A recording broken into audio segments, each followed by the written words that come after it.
In this video, kita akan discuss pula the next exercise in the workbook, soalan nombor 2. Okay, kita diberi uniformly distributed load. Nilai W dia adalah 2 kN per meter dan panjang dia adalah 1 meter. Determine maximum deflection dengan location dia in terms of EI. Kita tambahlah ya, satu kita cari slope at A also lah. Okay. Alright, so referring kepada, macam biasalah kita refer pada table kita, which one yang sesuai atau identical to our problem. So, kalau kita refer kepada table kita tu, kita nampak yang last one ni lah ya. Kamu boleh refer table, kamu boleh tengok case yang nombor 4 kot, 1, 2, 3, 4. So, this is the equation yang dia bagilah. Okay. So, saya copy dululah ya equation ini yang dibagi ni ya. Okay, saya dah copy. So, let's solve this one lah ya. So, this is gambar rajah yang relevant lah ya, yang identical dengan kita punya problem. So, dia dah bagilah, this is equation untuk slope and this is equation untuk deflection lah. Okay, so since this is a symmetrical punya loading, so obviously location of the Vmax ni akan berada dekat center lah. Ataupun X bersama dengan L per 2. So dalam kes ni L kita adalah 1 meter. Jadi L per 2 adalah 0.5 meter lah, 1 per 2. Okay, so kita cari deflections dulu. Okay, deflections is... Okay, gambar rajah kita, deflection kita positif atau negatif? It's going to be downward lah ya, ke bawah. So, dia akan jadi negatif lah. So, kita akan dapat V negatif and then theta dekat A sini kan. So, kita akan dapat curve macam tu. So, kita punya slope dekat A akan menurun lah ya. So, dia akan dapat negatif. Alright, that's clear. So, kita boleh solve. So, deflection maximum lah sebab dia nak max ya. Maximum deflection Vmax is equals to minus 5 WL kuasa 4 divide by 384 EI.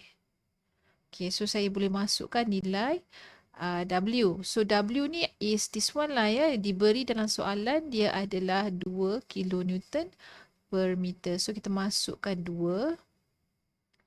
Panjang beam adalah dibagi 1. So, kita masukkan nilai 1. 1 kuasa 4 bahagi 384 EI. So, let's say lah kita guna EI yang sama macam problem sebelum ni, which is yang ini kan. Ni. EI, kita ambil EI yang ni lah, yang asal ni tadi ni. EI 66600 lah. Let's say lah kita ambil EI tu. Sebab senang sikit nak kira ya. So EI 66600 kilonewton meter kuasa 2. So saya masukkan inilah nilai ni. Okay. 66600. Dah tak perlu tukar lah ya sebab dia memang unit yang sesuai untuk this equation. So negatif 3.91 kali 10 negatif 7 meter. Very, very small. Okay, next kita cari slope pula dekat A ya.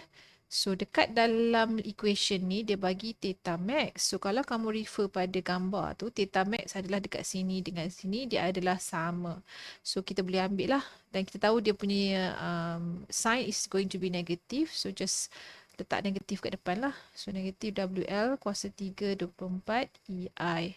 So again saya masukkan nilai 2 sebab W kita 2, L kita 1, 24 kali 66600. 2 bahagi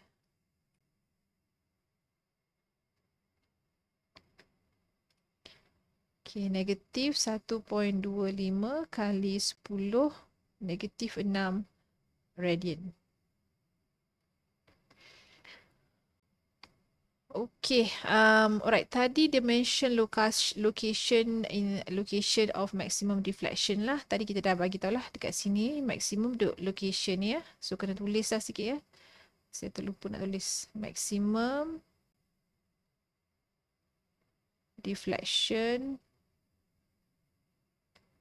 occurs at the center midpoint lah ya, center atau midpoint of the length, middle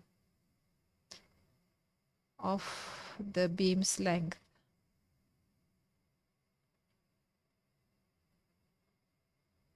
I.e.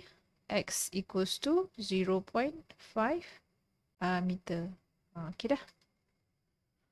Alright, itulah dia punya jawapan. Okay, let's go to the next one.